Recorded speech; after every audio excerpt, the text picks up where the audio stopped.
नमस्कार दोस्तों, स्वागत है आप सभी का एपेक्स के इस लर्निंग वर्ल्ड में।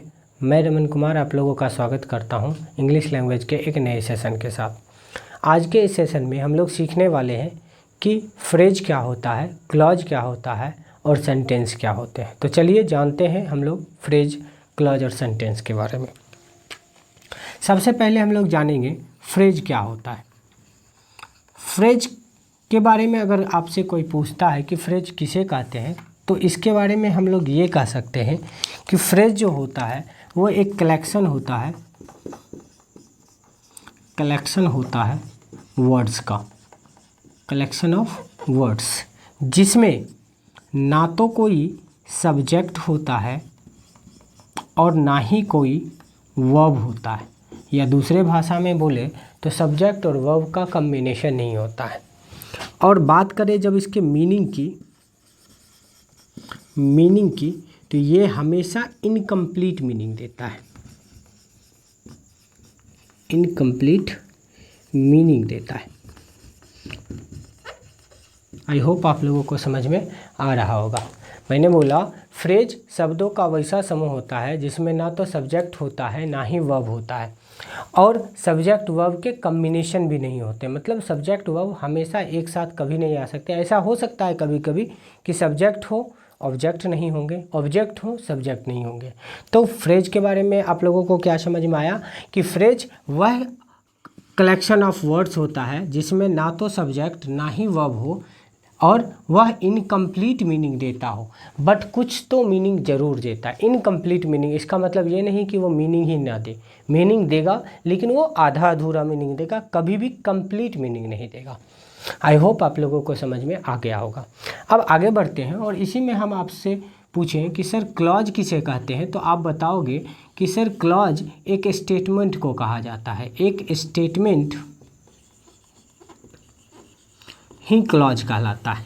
अगर स्टेटमेंट की बात करें तो वो स्टेटमेंट कब बनता है, जब कोई भी स्टेटमेंट बनता है तो उसमें वो स्टेटमेंट अपने आप खुद का एक सब्जेक्ट रखता है और दूसरा उसका अपना एक वर्ब भी होता है। मतलब स्टेटमेंट बनने के लिए सब्जेक्ट और वर्ब का होना ज़रूरी है। उसी तरह क्लॉज अगर पूछा जाए क्लॉज किसे कहते हैं, तो क्लॉज एक ऐसा स्टेटमेंट होता है जिसके पास खुद का सब्जेक्ट और खुद का वर्ब हो। ऐसा भी हो सकता है सर इस वर्ब के बाद अदर वर्ड मिल जाए, सब्जेक्ट वर्ब के बाद एक्स्ट्रा वर्ड इस स्टेटमेंट में जुड़ा हुआ मिले, लेकिन ऐसा भी हो सकता है कि केवल सब्जेक्ट और वर्ब ही मिले। तो मेनली अगर आपसे पूछा जाए कि क्लॉज किसे कहते हैं, तो आपको बताना है कि क्लॉज वैसे स्टेटमेंट होते हैं जिसके पास खुद का सब्जेक्ट और खुद का वर्ब होता है। दूसरे भाषा में बोला जाए तो सब्जेक्ट और वर्ब के एक स्टेटमेंट को ही क्लॉज कहते हैं। तो आई होप आप लोगों को समझ में आ गया होगा कि क्लॉज किसे कहते हैं। चलिए अब हम लोग जो सीखने वाले हैं उसमें हम लोग सीखने वाले हैं सेंटेंस किसे कहते हैं। सेंटेंस, इसके नाम से ही पता चलता है एक ऐसा वाक्य जिससे पूरा पूरा अर्थ निकले। मतलब स्टेटमेंट हम बनाएंगे और स्टेटमेंट बनाने के लिए सबसे बड़ा चीज़ क्या चाहिए सर, कलेक्शन चाहिए। हमको कलेक्शन चाहिए किस चीज़ का सर, वर्ड्स का चाहिए। किस चीज़ का चाहिए सर, वर्ड्स का। A collection of words. अगर बात किया जाए कलेक्शन ऑफ वर्ड्स, बट ये रिटेन होना चाहिए according to the grammatical rule है। ग्रामेटिकल रूल के अकॉर्डिंग ये लिखा होना चाहिए। तो हम ये भी बोल सकते हैं कि रिटेन अकॉर्डिंग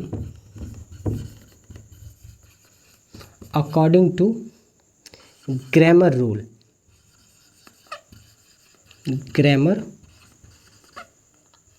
रूल। अगर कोई आपसे पूछे कि सेंटेंस किसे कहते हैं, तो आप बोलोगे कि शब्दों का वैसा समूह जो ग्रामर के रूल के अकॉर्डिंग लिखा हुआ हो, और थर्ड जो इसका पॉइंट है जो कि मोस्ट इम्पॉर्टेंट है कि ये एक कंप्लीट मीनिंग देता हो, कंप्लीट मीनिंग देता हो,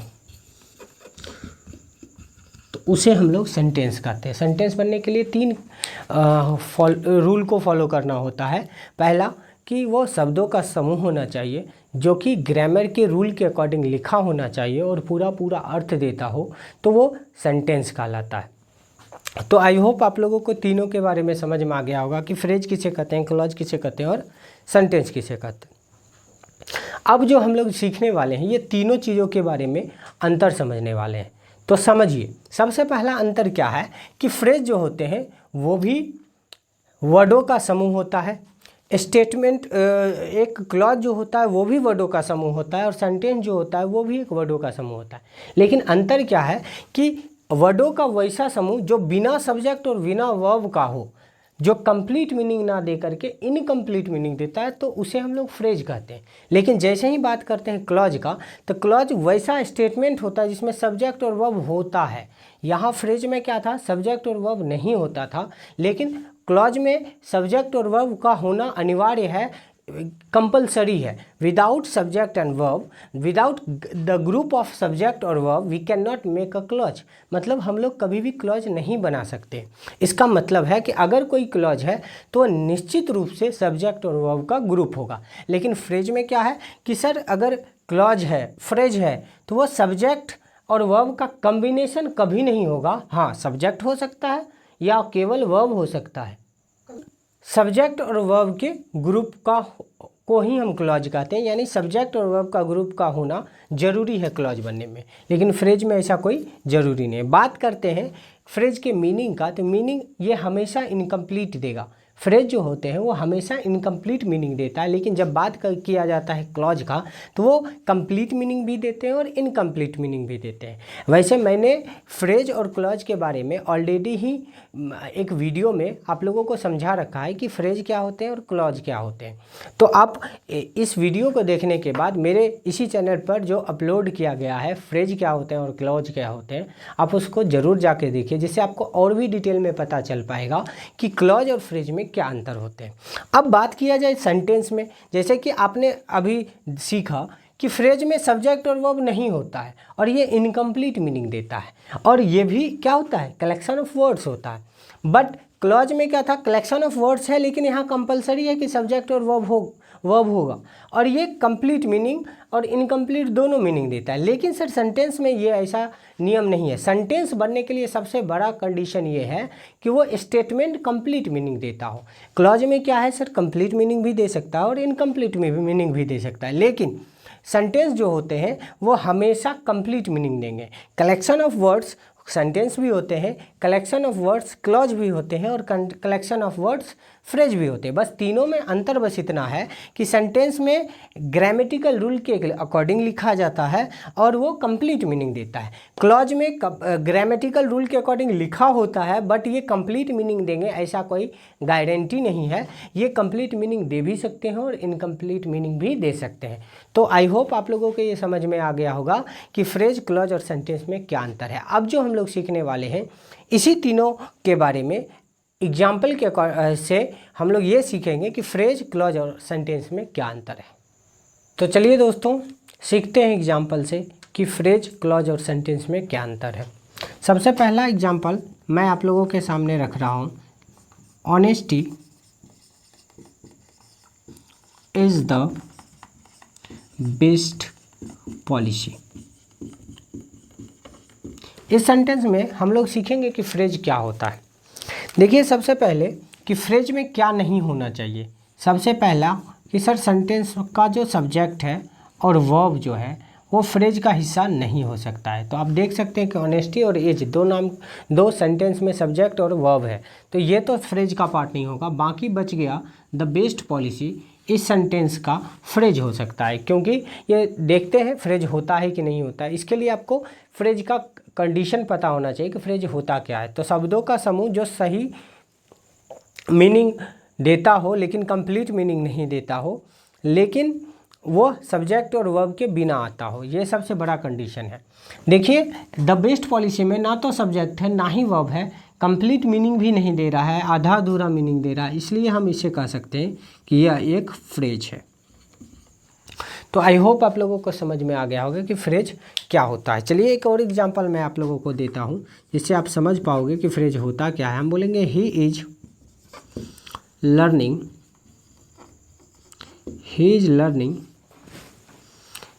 इंग्लिश लैंग्वेज।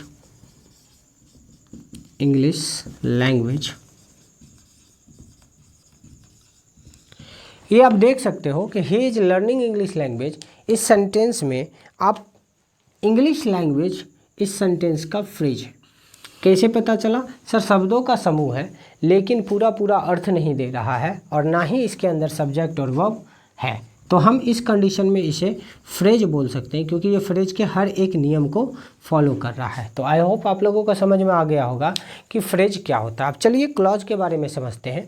क्लॉज के लिए मैं फिर से एक एग्जाम्पल आप लोगों को देता हूँ जिसमें आप समझ पाओगे। जैसे मैंने लिखा ही नोज, वह जानता है।